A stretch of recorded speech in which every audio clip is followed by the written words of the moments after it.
श्रीमद् भगवद गीता यथारूप अध्याय 1 कुरुक्षेत्र के युद्ध स्थल में सैन्य निरीक्षण। धृतराष्ट्र उवाच धर्मक्षेत्रे कुरुक्षेत्रे समवेतायुत्सव मामकः पांडवाशैव किमकुर्वत् संजय। धृतराष्ट्र ने कहा, हे संजय, धर्मभूमि कुरुक्षेत्र में युद्ध की इच्छा से एकत्र हुए मेरे तथा पांडु के पुत्रों ने क्या किया।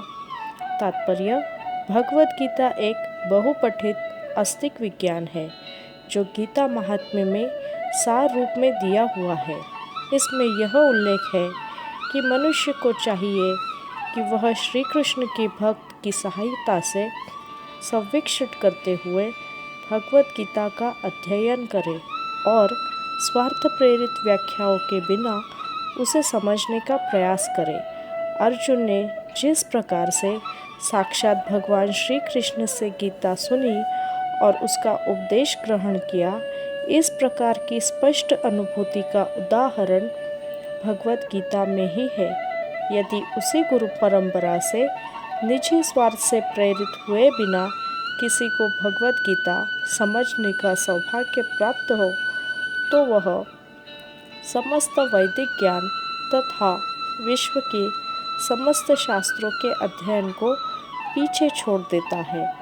पाठक को भगवद गीता में न केवल अन्य शास्त्रों की सारी बातें मिलेंगी, अपितु ऐसी बातें भी मिलेंगी जो अन्यत्र कहीं उपलब्ध नहीं है।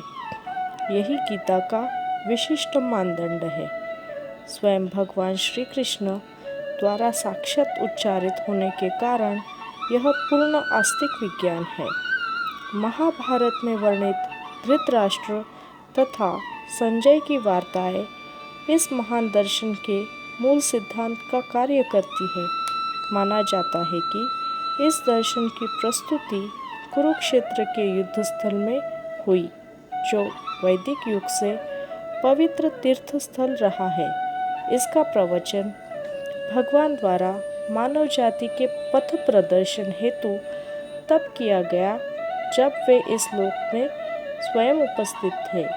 धर्म क्षेत्र शब्द सार्थक है क्योंकि कुरुक्षेत्र के युद्ध स्थल में अर्जुन के पक्ष में श्री भगवान स्वयं उपस्थित थे। कौरवों का पिता धृतराष्ट्र अपने पुत्रों की विजय की संभावना के विषय में अत्यधिक संदिग्ध था। अतः इसी संदेह के कारण अपने सचिव से पूछा, उन्होंने क्या किया। वह आश्वस्त था कि उसके पुत्र तथा उसके छोटे भाई पांडु के पुत्र कुरुक्षेत्र की युद्ध भूमि में निर्णयात्मक संग्राम के लिए एकत्र हुए हैं। फिर भी उसकी जिज्ञासा सार्थक है। वह नहीं चाहता था कि भाइयों में कोई समझौता हो, अतः वह युद्ध भूमि में अपने पुत्रों की नियति भाग्य भावी के विषय में आश्वस्त होना चाह रहा था।